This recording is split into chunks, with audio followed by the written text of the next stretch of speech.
Because this probably needs to be said, I do not condone any acts of violence or harm via these methods I have detailed. These are all terrible things to put someone through, and just because these are interesting ideas to explore on paper does not mean they are interesting ideas to explore in real life. Don't use any of the methods I have detailed. Don't murder anybody, don't hurt anybody, just don't. I'd appreciate it. Thank you. I hope you enjoy the video. Quiet down, class, or I'll... Oh. You all seem rather quiet today. And I've gotten so used to sparing the rod, too. Oh well. All the better for today's unit. We've discussed a lot of things so far. Killing misconceptions, poisons, but that's all the sick, icky parts of lovesick. Some of you at this point may be asking, where is the love? Why are you doing all of this, if not for the sake of love? Fame, money, and glory are worthy objectives, but all will turn out empty upon scrutiny. Love now. Love is eternal. Love is not a justification for your actions, but the driving purpose behind it. This is why you all cheat, steal, kill. For your honeys, your darlings, your kittens. That's what I did for my Emily, and there's a reason there's a my before her name now. That should tell you something. In fact, that should tell you that anyone can do it. And here's 4 reasons how to show that special someone how you feel if you want to be subtle about it. After all, to be the only friend they have left after what you've done, you first need to be friends. Or at least, close. Generally speaking, there are 4 love languages. 4 love languages that matter, anyhow. And I'm letting you know now that this will be on the midterm. So if there's ever been a time for you to pull out those notebooks, that time is now. First and foremost, words of affirmation. You know what these are, and I've been using them to describe your special somebody since day 1. Honey, darling, kitten, baby, apple pie, crumpet, that sort of thing. But I can go deeper than that.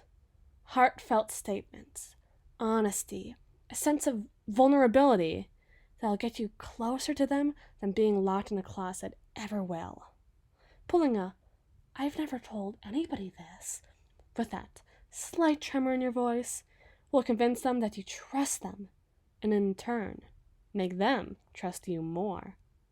Be thankful, be open, and be honest, even if that honesty is itself a lie. Live that lie. It'll make it a slippery slope for them when your conversations become confessions, and when those confessions become promises, and when those promises become proposals. Think of it.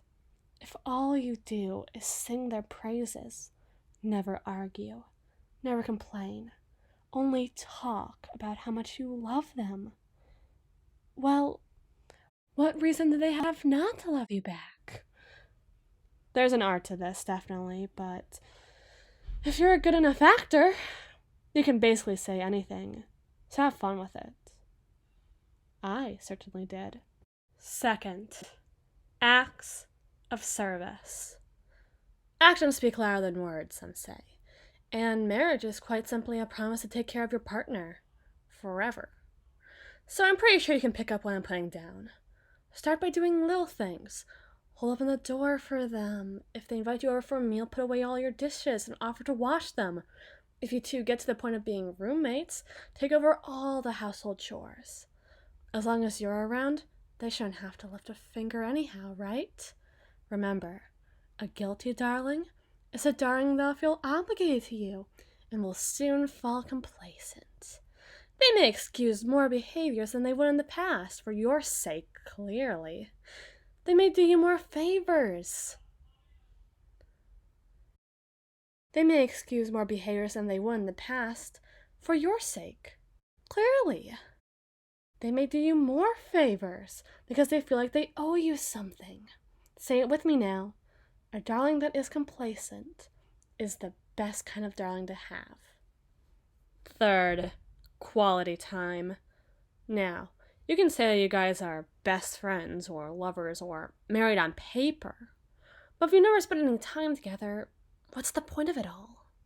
Spending time with somebody can help you glean more information than looking through their window or at their internet history, and there's a chance to get them more attached to you. Possibly as attached as you are to them, really. Spending time with your darling is important, but do you know what's more important? Limiting their time with other people. Do they really need anybody else as badly as they need you? Get their friends and family to cut them off. Get them fired from their jobs. Get their neighbors and acquaintances to avoid them. And then they'll be wondering why they don't spend more time with you. Most people say they won't cave to threats, but let's get real here. Those are the kind of people who get offended if you say Happy Holidays instead of Merry Christmas. Every person has their breaking point. But let's face it, most people aren't made out of cinder blocks. They're made of flesh and bone. Bones can break, and they do so very, very often. If you're the only person in their life, you are their life. 4. Physical touch. The fact of the matter is, how you touch somebody is indicative of how close you are to that person. We are teacher and student, and because you all are not 5, we don't hug or kiss, we shake hands, because I am an authority figure. Friends and family are able to be hugged and have casual touches, but lovers, they get it all. Holding hands, wrapping an arm around your shoulder, wrapping an arm around your waist, kissing, hugging, etc., etc., etc. The public has a lot of sway. Even if the public hates you for who you really are and how you really feel, if strangers think you're dating, if waiters and waitresses and baristas and any other person you may see throughout your daily life sees it, they'll be forced to see it too. If you really wanted to, you could work in words of affirmation with some social manipulation and throw a public proposal in their way. With all the people who think you're already dating there to see it, what are they really going to do? Say no? Say no and disappoint all those people? And disappoint you? You? These are the 4 best methods I know of, and I recommend not limiting yourself to only one discipline, but perhaps all of them. Using only 1 and 2 will be a rather sterile relationship, but using only 3 and 4 may only suggest a close friendship, unless thoroughly explored. And that's assuming your darling is socially competent enough to recognize a more than friends relationship in the first place. I know I didn't. But using multiple methods, well, is a waitress really going to call you 2 friend if you're calling your partner darling and holding their hand across the table? How about if you're paying the bill and giving their order for them? I wouldn't think so. I expect that you all have utilized one of these methods at least once in your life as is, but perhaps it's time for you to re-examine how you use them, and increase the potential effect of these actions may have on your darling. For your homework, I'd like you to study 2 relationships in media that uses these concepts, 1 platonic and 1 romantic, and contrast the 2 of them in a 500-word essay. Don't start packing up yet. The bell does not dismiss you. I do. Just so you know, I won't be here for the next couple of weeks. It's Emily's birthday next week, and our anniversary after that, and I refuse to give her anything but the best. Because of this, Mr. Vigenere will be substituting. He's a close friend of mine, and somebody I've worked with quite often, so I hope you give him your fullest, utmost respect.